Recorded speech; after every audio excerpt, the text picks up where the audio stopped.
ওনাকে বলছি যে আমাকে ঘুমের ওষুধ দেন, উনি বলছে যে কয়টা দিতে, আমি তিনটা বলছি, তিনটাই দিছে। তিনটাই জি। কোনো কিছু জিজ্ঞেস করে নাই? না। নাম কি? আমার না, তার ফার্মেসির নাম কি? ত্রিরত্ন মেডিকেল হল। কত টাকার কিনছিলা? 30 টাকা। 30 টাকা। জি। এটা কেন করছিল এমনটা? এই বাবার উপর অভিযোগ করে। এমনটা করবা? এটা হলো দেখো, দেখতেছো তোমার বাবা মা সবাই এখন কান্নাকাটি।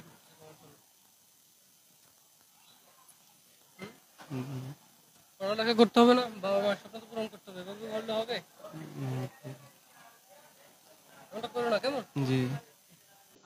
মেন মেডিকেল হলো না, এতে বাপুতে লাগো এখানে বাপু শোক করছে না, নিজে নিজে যায় ঘুমের ওষুধ আনি এতে খাই ফেলাইছে। তিনটে খাইছে বলে গেছে, আমরা জানি না তো। আর এতের মুখে এতে করছে হরে সাইড আমার হতে ডুলে ডালে যাইবার অবস্থা মৃত্যু যাক।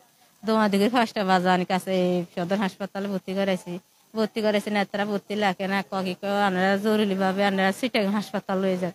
তো বাবুরে আমরা তো এই কোনো তন্তু না, আমরা যে সিটাং হাসপাতালে নিবার কোনো রাস্তা নাই।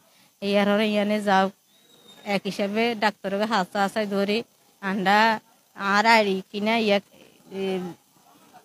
সিগনি চাল টাল দি গাড়ি আন দিত জানলে ইয়ানে ভর্তি করেছে, টাকা নাই বসে নাই ইয়ার রান্না এটা কমাইয়া কি রত্ন? আমি দূরে জানি না ভাই। দোকানটা কোথায়? কাছারি বাজার বেন্যার হুত।